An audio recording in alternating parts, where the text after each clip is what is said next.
আচ্ছা, এইটা খুব ইন্টারেস্টিং একটা ব্যাপার। সেটা হচ্ছে সুমন খুব দুষ্ট। ও আমাকে কিন্তু মুভি নিয়ে অনেক কিছু বলছে। হ্যাঁ, ২ বছর আগে এই গানটা নিয়ে আমি আর রাজু ভাই বসি বিকজ অফ এই ছবিটা যখন তখন শুটিং হয় নাই, আমরা শুটিংয়ের প্রিপারেশন নিচ্ছিলাম। সো ওই টাইমে আমরা একটা রাজু ভাই এইভাবে কখনো গান করে নাই আমার ধারণা, কারণ রাজু ভাই সবসময় আমরা সহজে আর অ্যালবাম কিংবা তার আগে রাজু ভাই আমার ইউনিভার্সিটির বড় ভাই বন্ধু, সেখান থেকে রাজু ভাইয়ের আমার গান শোনা একইভাবে ইউনিভার্সিটি লাইফে। তা আমি যখন রোদ করি যেই মোটিভের গল্প রোদ, সেটা আসলে আমার কাছে মনে হয় যে এটা রাজু ভাই মেবি এই জায়গাটা সবচেয়ে ভালো ধরতে পারবে, কারণ রাজু ভাই আমাদের ইউনিভার্সিটি লাইফে রাজু ভাইয়ের শোনা গানগুলা আমার কাছে এরকম ছিল, উনি এই ধরনের গান করতো। কিন্তু রাজু ভাইয়ের অন্যান্য গান আপনারা সবাই শুনছেন, যেটা ছোট পাখি কিংবা আরও যেসব গান মানে রাজু ভাইয়ের শবনম গাইছে, কিন্তু ওটা আমার কাছে মনে হয়েছে রাজু ভাই আর এক ধরনের গান করে, যেটা আমি শুনে আসছি আমার ছোটোবেলায়। তো আমি রাজু ভাইকে বলি এবং রাজু ভাই এই গানটা আমাকে শোনায় তার প্রায় 1 বছর পর। সো এখানে আমার মনে হয় রাজু ভাই বলুক, তারপরে একটু আমরা গান নিয়ে তো একটু গানের ভাষার কথা আছে। হ্যাঁ। এই জায়গায় পাখিটা হচ্ছে সুমন, সুমন পাখি। না, কারণ কারণটা হচ্ছে এরকম যে এমনিতে সহজিয়ায় গান করি, তার আগে ওই রাস্তা দিয়ে মানে যেভাবে আমরা গান করে অভ্যস্ত, আমি গান করে অভ্যস্ত, যে কোনো বিষয়কে মাথায় রেখে আসলে গান করার অভ্যাস নাই।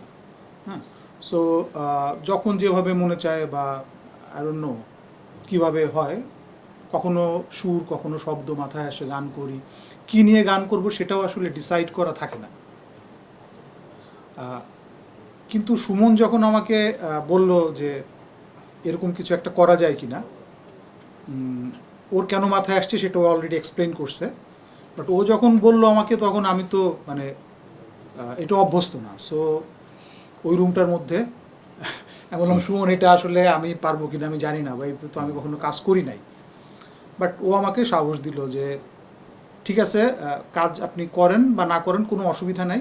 আমি আমার অনুভূতিটা শেয়ার করলাম একটা গল্প নিয়ে। গল্পটা বলে নাই, বললো এরকম একটা অনুভূতি বা এরকম একটা জায়গাতে একটা ফিল্ম করতে যাচ্ছি। সো আপনার যদি কখনো মনে হয় বা কখনো গুনগুন করতে করতে কিছু একটা তৈরি হয়, সো সেই ক্ষেত্রে আমরা সো এইভাবে আসলে এই রোদ আইলা গা জুড়াইতে এই গানটার জন্ম এরকমই আর কি, বা তৈরি হয় এরকমই। পরে ওর কাছ থেকে শুনে যে সামহাও হয়েছে, কীভাবে হয়েছে ওইটা ঠিক এক্সপ্লেন করতে পারবো না। বাট আর পাখি চলে আসছে।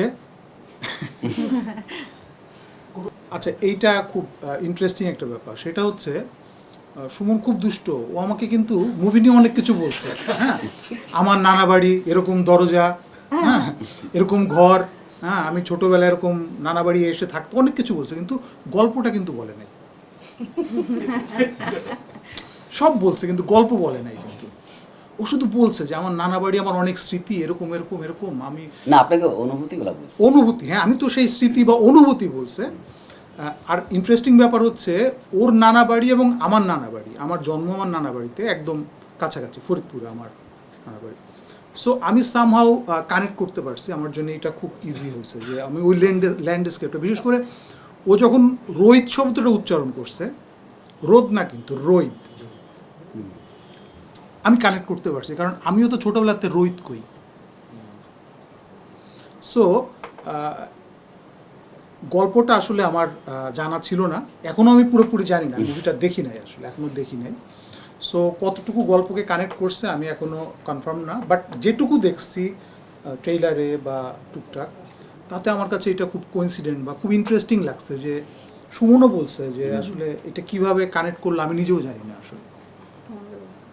এইটা আসলে কি বলা যায়, এটা বিহব্বল হয়ে যাওয়ার মতো একটা ব্যাপার। কারণ এইভাবে আমার প্রথমত হচ্ছে আমার খুব লজ্জা লাগতেছিল নিজেকে এভাবে স্ক্রিনে কখনো দেখি নাই, দেখে কেমন জানি এত বড় স্ক্রিনের মধ্যে দেখতেছি, হাঁটতেছি। হ্যাঁ, এটা তো ও অমানসিক পরিশ্রম করছে এই কাজটা যখন ভিজুয়াল করতে গেছি আমরা।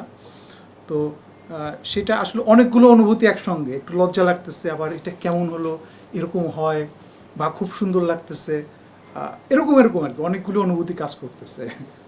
খুব সুন্দর লাগছে আপনাকে। হ্যাঁ, এটা আমিও বলছি, খুব সুন্দর লাগছে, তাই না? এই সময় হ্যাঁ। এসে